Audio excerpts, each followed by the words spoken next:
si thamë, kjo është natyrë me të cilën Allahu i ka kriju njerëz. Nuk ka nevojë të vinë njerëz të na japin ligjërata për dashurinë ndaj kombit ose vendit. Aja nuk ka nevojë të mësohet. Do të thënë, secili e ka në zemrën e vet dashurinë për vendin e vet. Kush prej jush nuk dëshiron që vendi i tij të jetë më i miri, më i përparuari, më i rregulluari, më i udhëzuari në Islam, në rrugën e pejgamberit sallallahu alaihi wasallam, secili e dëshiron atë. Edhe nuk ka nevojë të vijë dikush edhe të na marrë ligjërata se duhet ta dush kombin, a është kombi a feja. Kjo është, kemi thënë edhe tjetër herë, pyetja më e çmendur që ekziston. Do të thënë, a është kombi apo feja përpara?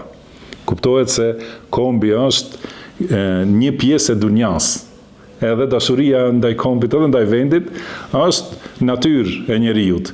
Kurse feja është diçka me të cilën njeriu kërkon shpëtim në ahiret.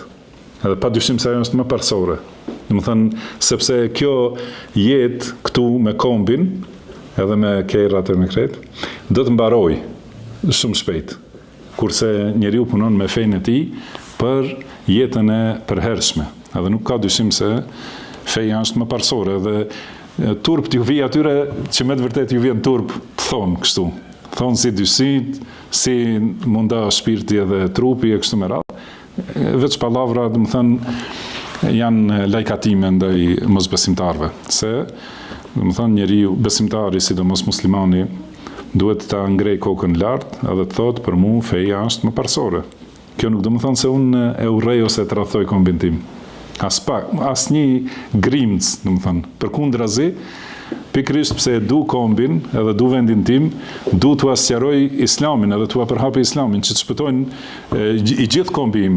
Si ka thënë, Allah subhanahu wa taala ka përmendur në surën Yasin, që një prej njerëzve, do të thënë, që ka thirrë në tauhid, ka thirrë në Islam, në besim në Allahun, edhe e kanë vrarë, edhe në momentin që ka vdekur, do të thënë, ka qenë shahid, menjëherë ka thënë, ja lejte qaumi ya'lamun. Do të thënë, sikur ta kishin ditë këta edhe populli im. Do të thënë, momentin që e ka pa pra mirësinë e ahiretit. Do të thënë, nuk e ka dëshiron që edhe kombi i tij, populli i tij ta kishin ditë këtë mirësi që fiton me Islam edhe me sakrificë në rrugën e Allahut. Do të thënë, dëshirojmë ne që kombi jon ta di edhe ta kuptoj, kurse ata që duan t'i pengojnë nga Islami janë armiqtë e vërtet të kombit dhe tradhtarët e vërtet. Edhe ata që thrasin në devime, në bidate, do të thënë, ata janë tradhtar të umetit dhe të kombit. Prandaj nuk ka diçka që njeriu të friksohet, thotë se për mua është feja më parsore, kuptohet në këtë aspekt. Më parsore është nëse kombi yt, populli yt të nxjerrin nga vendi, cila është më parsore?